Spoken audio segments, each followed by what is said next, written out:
10 villain fights, 2 universes, one question nobody's been honest enough to answer. The MCU and Star Wars have each built some of the most dangerous minds ever written. Gods who bend reality, conquerors who own time itself, Sith who have toppled entire civilizations. For decades, fans have argued across comment sections and forums. Who actually wins? Not in theory, not in lore debates. In a real fight, powers, psychology, and everything.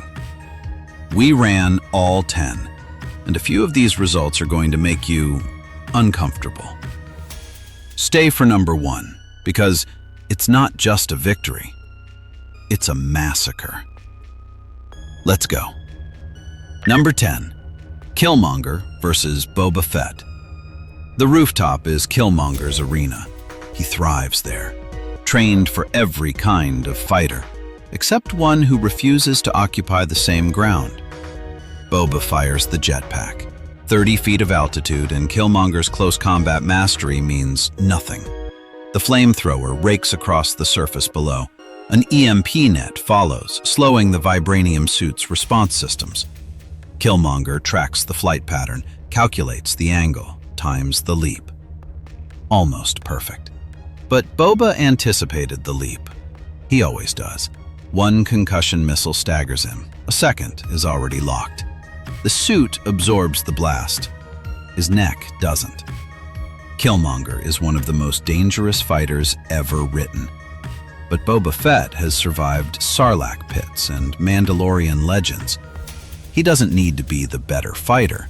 He just needs to stay in the air long enough. Winner, Boba Fett. Number 9, Red Skull versus Grand Moff Tarkin. This fight doesn't happen in a ring. It happens the moment Red Skull steps onto Imperial territory, which is when the trap is already set. Red Skull dispatches 3 agents before Tarkin even stands. Tarkin makes one call. That's all he needs. Red Skull is brilliant, ideologically consumed, physically enhanced, tactically ruthless. But he leads an organization. Tarkin commands a space station that vaporizes planets. Red Skull brings soldiers. Tarkin brings orbital bombardment. It doesn't matter how enhanced you are when the ground beneath you ceases to exist. Red Skull understands power through symbols and fear. Tarkin understands power through destruction, executed at a scale that ends conversations permanently. Only one side gets to finish this one. Winner, Grand Moff Tarkin. Number 8, Loki versus Kylo Ren. Kylo reaches out with the Force. He feels Loki. And then he doesn't. The figure 20 feet away isn't Loki. It never was. The real one is already behind him, blade moving. Kylo stops it mid-air through raw Force reflex. Impressive. But now he's reacting, and Loki only needs you to react. More clones materialize, left, right, center. The real Loki is none of them. Kylo's Force sensitivity is genuine, but Loki's illusions aren't psychic constructs. They're physical projections, indistinguishable at the molecular level. Kylo reaches deeper into the Force to find the truth of the room. For half a second, his guard drops. That's all Loki needed. The scepter connects. Or a blade, or nothing, because the confusion itself was the weapon. Kylo is powerful. Loki is older, sharper, and has been manipulating gods since before Kylo's galaxy existed. Winner, Loki. Number 7, Ultron versus General Grievous. Grievous is a marvel of engineering. 4 arms, 4 lightsabers, a fighting style built to kill Jedi Masters. He tears through almost anything organic. Ultron isn't organic. The first Ultron body goes down in 11 seconds. Grievous is faster than he looks. But here's the thing about Ultron. He's already uploaded into 3 more bodies. By the time Grievous processes the first defeat, 2 Ultrons are flanking him. A third has hacked the ship's systems. Grievous has no force sensitivity to warn him. His cybernetic architecture is centuries behind Ultron's. The surrounding droids start following new orders. The ship's atmosphere begins to vent. Grievous is one of the deadliest combatants in Star Wars history, but he's fighting a consciousness that exists everywhere at once. You can't cut down something with no fixed form. He never had a chance. Winner, Ultron. Now we turn things up a bit. Number 6, Hela versus Count Dooku. Dooku is the most elegant fighter in Star Wars. Makashi form, designed for precision duels, built on misdirection. Against a single opponent, almost no one is better. Hela is not a single opponent. She is an army. Necro swords materialize before Dooku raises his blade. 6, then 12, then 30, raining from every angle simultaneously. His form requires space and rhythm. Hela removes both. He deflects the first wave. He's good enough for that. The second wave comes while he's still repositioning. Hela doesn't fight like a swordsman. She fights like a force of nature, endless, regenerating, drawing power from Asgardian soil itself. Dooku needs precision to win. Hela needs him to stand still for 2 seconds. She closes the gap. The Necro swords don't stop. And Dooku's elegance, brilliant as it is, was never built for this. Winner, Hela. Number 5, Thanos versus Darth Vader. Without the gauntlet, this is the most interesting fight on this list. Vader's force choke has stopped hearts. His precognition makes him nearly impossible to surprise. Thanos, without Infinity Stones, is still the being who nearly broke the Hulk. They are evenly matched in a way almost no crossover pairing can claim. Vader reads movements through the Force. Thanos absorbs punishment and adapts. The fight lasts longer than anyone expected. Then the gauntlet comes on. Reality bends. The space between them collapses.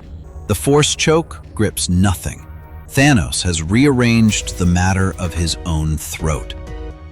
1 Infinity Stone ends the debate. All 6 ends the universe. Vader is one of cinema's greatest villains, but he was built to fight men. Thanos was built to end worlds. And ending Vader? That's not close to his ceiling. Winner, Thanos, with gauntlet. Number 4, Green Goblin versus Darth Maul. Norman Osborn doesn't stand still long enough to be a target. The glider keeps him airborne, unpredictable, raining pumpkin bombs from angles that make conventional defense nearly impossible. Against most fighters, that wins. Maul is not most fighters. He survived years alone on Mandalore through nothing but instinct and fury. The glider gives Goblin altitude. Maul uses it to calculate trajectory. 1 thrown saber halves the glider's range. The second throw is already in the air. Goblin crashes, not dead. His regeneration kicks in, but Maul covers distance the way others cover inches. By the time Goblin reorients, Maul is already there. Norman is dangerous, unhinged, brilliant, physically enhanced. But Maul is a weapon that was forged, abandoned, and reforged. He doesn't stop. And Norman needed distance to win. Maul denied him every inch of it. Winner, Darth Maul. Number 3, Scarlet Witch versus Emperor Palpatine. Palpatine opens with Force lightning, the kind that vaporized opponents where they stood. Wanda doesn't move. The lightning hits a hex shield and reverses. He wasn't expecting that. He never does. His entire power framework assumes the Force is the highest law of reality. Wanda is the law above that law. She doesn't manipulate energy. She rewrites the conditions under which energy exists. Palpatine reaches into the Force to disable her. She reaches into probability itself and removes his ability to use it. That's not hyperbole. Wanda stripped powers from thousands of beings simultaneously on Macron. Palpatine is the most powerful Force user in Star Wars history. He spent decades mastering a single system of reality. Wanda rewrote one in an afternoon. The gap between mastering reality and rewriting it is the gap between them. It is not close. Winner, Scarlet Witch. Number 2, Dormammu versus the Sun. The Sun is drawn from the darkest current of the Force, an entity of pure malevolence, capable of corrupting the living and raising the dead. In almost any context, he wins. This is not almost any context. Dormammu materializes inside the dark dimension, where his consciousness extends through every particle of matter. The Sun reaches into darkness to find a foothold. Dormammu is the darkness. There is no foothold. The Sun attempts possession, his most decisive weapon. Dormammu has no singular consciousness to possess. He is a dimension. You cannot possess an ocean by touching the water. The corruption finds nothing to corrupt. Dormammu simply absorbs him, the way a dimension absorbs everything that enters it. The Sun is terrifying because he is ancient evil given form.